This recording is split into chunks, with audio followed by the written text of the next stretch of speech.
जय माता दी दोस्तों। आज मैं आपको करवा चौथ व्रत की कथा सुनाने जा रही हूँ। जो स्त्रियाँ उपवास रखती हो या नहीं भी रखती हो, उनको चौथ माता की कथा पूरी श्रद्धा और भक्ति से सुननी चाहिए। मांधाता ने कहा कि इंद्र कीलगिरी पर तप के लिए अर्जुन के चले जाने के बाद द्रौपदी खीन हो चिंता करने लगी कि अहो, अर्जुन ने कठिन कर्म प्रारंभ किया है। इस कार्य में विघ्न डालने वाले शत्रु बहुत हैं। ऐसी चिंता कर द्रौपदी कृष्ण जी से विघ्न को हटाने का उपाय पूछी। द्रौपदी ने कहा, हे जगत के नाथ, आप मुझे ऐसा व्रत बतलावे कि जिसके करने से सभी विघ्न नष्ट हो जाए।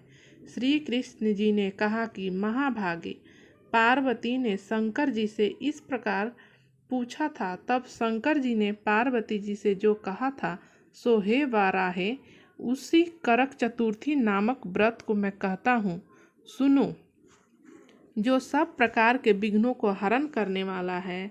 पार्वती ने कहा, हे भगवान, वह करक चतुर्थी किस प्रकार का व्रत है तथा उसका विधान क्या है और पहले किसने किया है।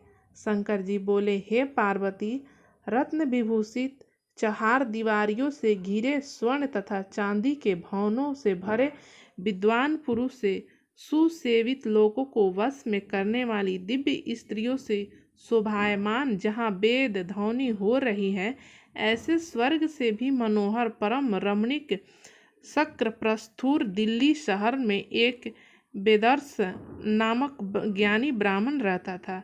उसकी पत्नी का नाम लीलावती था।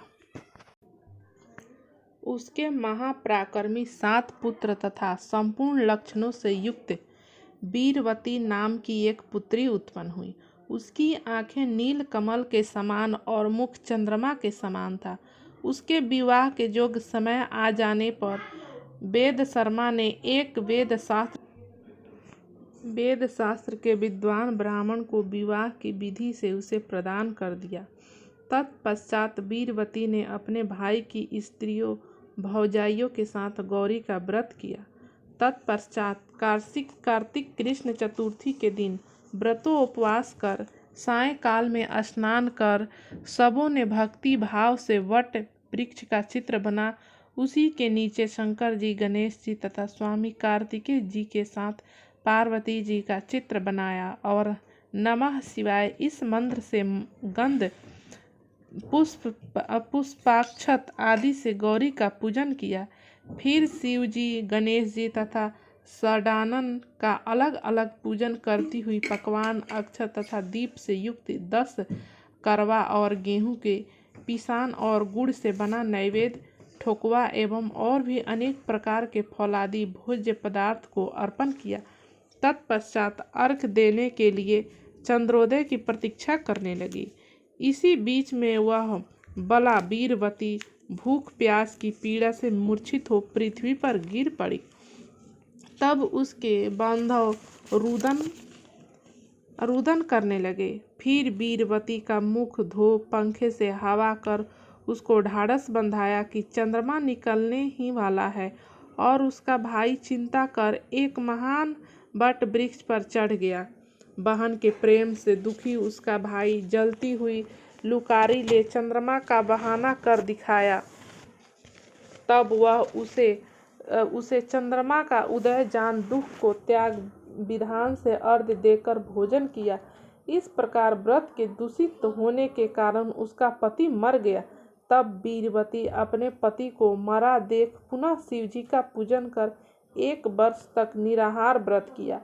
वर्ष के समाप्त होने पर करक चतुर्थी का व्रत फिर भौजाइयों ने किया और पूर्वोक्त विधान से वीरवती ने भी व्रत किया। तब उसकी दीन देव कन्याओं के साथ इंद्राणी वहां करक चतुर्थी का व्रत करने के लिए स्वर्ग लोक से आई और वे स्वयं वीरवती के पास चली गई और मानुषी वीरवती से इंद्राणी ने सब बातें पूछी। तब नियम पूर्वक वीरवती ने कहा, अब मैं करक चतुर्थी का व्रत कर अपने पति के घर आए तो मेरा पति मर गया। हमें ज्ञात नहीं कि मेरे किस पाप कर्म का फल मिला है।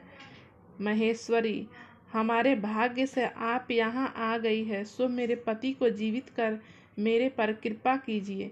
इंद्राणी ने कहा कि हे सुभगे, गत वर्ष जो तुमने अपने पति के घर करक चतुर्थी का व्रत किया था, तो बिना चंद्रमा के उदय हुए ही तुमने व्यर्थ अर्घ्य दे दिया, इसीलिए व्रत दूषित हो गया। इसी से तुम्हारा पति मर गया। अब इस समय यत्न से इस करक चतुर्थी व्रत को करो। पश्चाताप, इस व्रत के प्रभाव से मैं तुम्हारे पति को जीवित कर दूंगी। कृष्ण जी ने कहा कि हे द्रौपदी, इंद्राणी के वचन सुन वीरवती ने विधान पूर्वक करक चतुर्थी का व्रत किया। इस प्रकार उसके व्रत को करने से इंद्राणी ने प्रसन्न हो जल द्वारा अभिसिंचन कर उसके पति को जीवित कर दिया। वह देवता के समान हो गया। उसके बाद वीरवती अपने पति के साथ घर आकर आनंद करने लगी। वीरवती के लिए व्रत के प्रताप से उसका पति धन धान्य पुत्र तथा आयु को प्राप्त किया, इसीलिए इस व्रत को तुम भी यत्न पूर्वक करो। सूत जी ने कहा, हे ऋषियों, इस प्रकार कृष्ण के वचन सुनकर द्रौपदी ने इस व्रत को किया, जिसके प्रभाव से संग्राम में कौरवों को जीतकर पांडव ने अतुलनीय राज का प्राप्त किया, जिससे उनका दुख जाता रहा।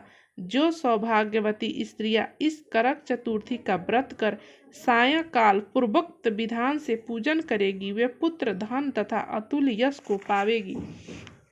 करक इस मंत्र को पढ़कर दुग्ध अथवा जल से पूर्ण कलश में पंचरत्न डालकर ब्राह्मण को दे और कहे कि हे गणेश जी, इस करवा दान से मेरे पति बहुत काल तक जीवित रहे, मेरा सौभाग्य सदा बना रहे।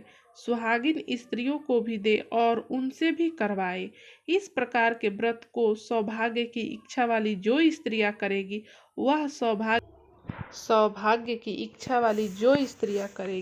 वह सौभाग्य पुत्र तथा अचल लक्ष्मी को पावेगी। इति वामना पुराणा अंतर्गत करक चतुर्थी व्रत कथा भाषा टीका सहित समाप्त। एक बार प्रेम से बोलिए, करक चौथ माता की जय, शिव पार्वती की जय, भोले बाबा की जय, गणेश जी महाराज की जय।